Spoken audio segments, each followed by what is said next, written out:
Welcome into another edition of Trifecta Soccer Talk. I am your host, Tanner Rebello. Today we're previewing Week 3 of the 2022 Major League Soccer season for the New England Revolution.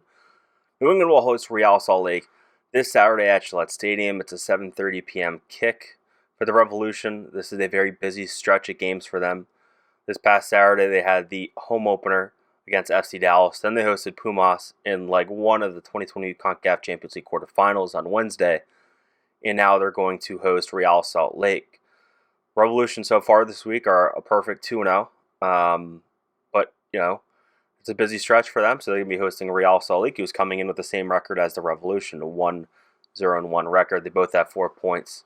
In the case of Real Salt Lake, this is a team that has only scored 1 goal so far this year, but they haven't conceded a goal yet. If you look at this Real Salt Lake team, it is sort of interesting. Last year they were the 7th seed in the Western Conference after going 14-14-6. They sold the team in January officially to new ownership group, and whenever you change hands, whether it be ownership or if it's in the sporting department, you're going to see sort of change, right? And they haven't had that opportunity yet to implement that kind of change. So this is a team that might look very different in the summer and then in the off season from a roster composition. I think the story here, though, for this match for Revolution fans is going to be the return of Scott Caldwell, who comes back after playing 9 seasons in New England, left for Real Salt Lake this offseason. Caldwell has actually played 2 games for Real Salt Lake, and there's actually media availability this week with Scott Caldwell, who sort of gave him some insight as to why he departed New England. So we're going to hear from Caldwell. Yeah, so obviously when I was there for 9 years, and we we accomplished a good amount. Obviously not any trophies other than last year Supporters Shield, which was an outstanding year and something that I'll always remember. It came to the point where I wasn't as much of a factor in the team, and I wasn't going to be contributing as much as I felt like I could and wanted to. And so I think, this is probably what you're reaching for, but that was the main reason. I feel like I can contribute and help to Salt Lake, and we can, accomplish things here that I wasn't able to ultimately back in New England, and just hoping to win trophies in my career. It is interesting to see Scott come back, 30-year-old midfielder, homegrown player from Weymouth, member of the community, longtime Revolution player. Fans love Scott Caldwell. Ultimately a good guy, even dealing with the media. That's not always the case with some players. And he always put in a good shift. Whenever he was on the field, he tried. I think when Bruce Arena came in, he was sort of the odd man out.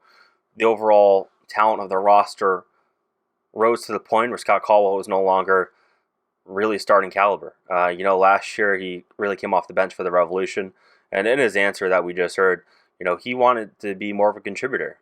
He felt like he could be more of a contributor, and that wasn't in New England. But a team like Real Salt Lake, who doesn't exactly have top talent, isn't going to win the Western Conference. Scott Caldwell can start for that team. That's not saying Scott Caldwell can't start for a team that's capable of lifting trophies. It's just, I think MLS has taken that next step, and a player like Caldwell at this point in his career is more of a role player. And clearly he saw things a little bit differently. That's why he departed for an opportunity where he can start. So good for Scott.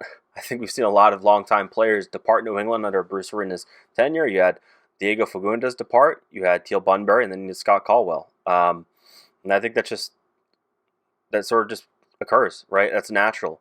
Whenever you have a sporting director come in or a head coach, they're going to have their favorites, right? They're going to have their favorite veteran players that they like to deploy, and there's going to be certain players that fit their system better. And I think Caldwell was a very good piece for the Revolution to have off the bench. But I think you can get by having a Maciel off the bench or a Tommy McNamara. And, obviously Matt Polster is going to start over a guy like Caldwell. So, he's clearly the odd man out. It was tough to see him depart. He's actually looked pretty good for Real Salt Lake so far. He's an 89.7% pass completion, which is pretty impressive considering he started both games for Real Salt Lake. It's good to see him come back, and certainly Scott Caldwell's going to get a hero welcome at Gillette Stadium in front of the home crowd.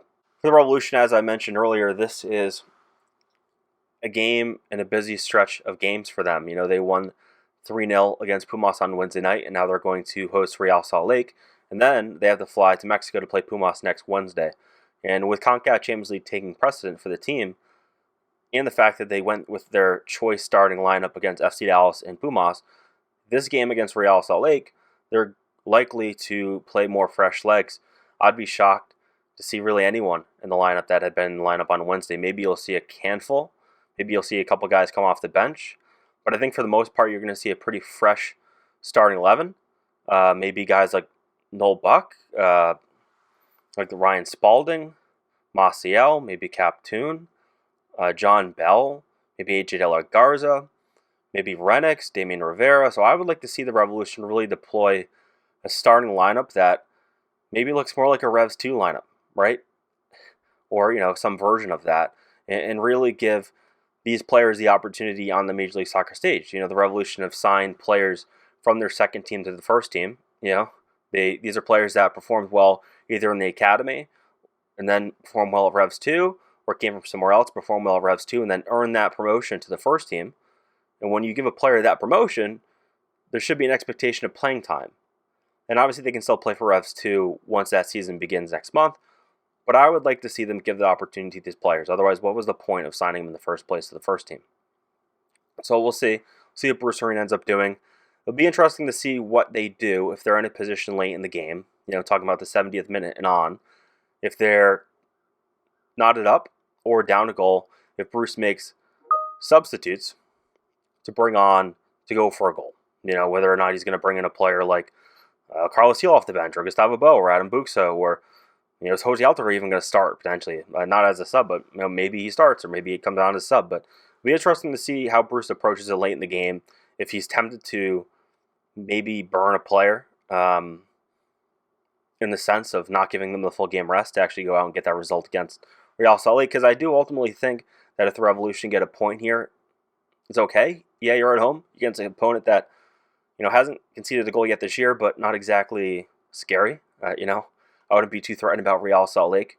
So I think you do want 3 points. You want to maximize your points at home, but the entire focus has to be on going down to Mexico and then seeing out a result. And putting yourself in the best position to do that is important against Real Salt Lake. So if that means Carlos Heel doesn't play at all, if that means Gustavo Bo, Buxa, any of these key players don't see the field, and you come away with a point, that's fine. It's tough to talk yourself into that. But I think CONCACAF Champions League at this point matters more. Major League Soccer can come later. It is a long season in Major League Soccer. You're going to draw games. You're going to lose games. You're going to win games.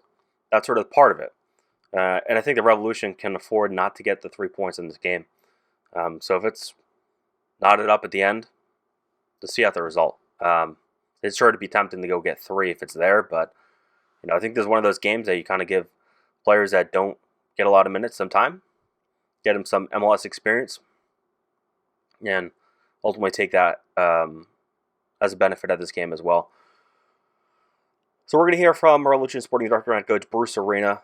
He's going to give his thoughts about what lineup we could see on Saturday. The game this Saturday against Salt Lake is going to be big for us. We have some players that are going to need to be rested from last night's game. So, we're going to put out a pretty fresh team on the field, and hopefully we can get 3 points. This match against Real Salt Lake is going to air on TV 38, MyRI TV, and then nationally it'll be streaming on ESPN+. It'll be on 95 The Sports Hub. That's it here for Trifecta Soccer Talk.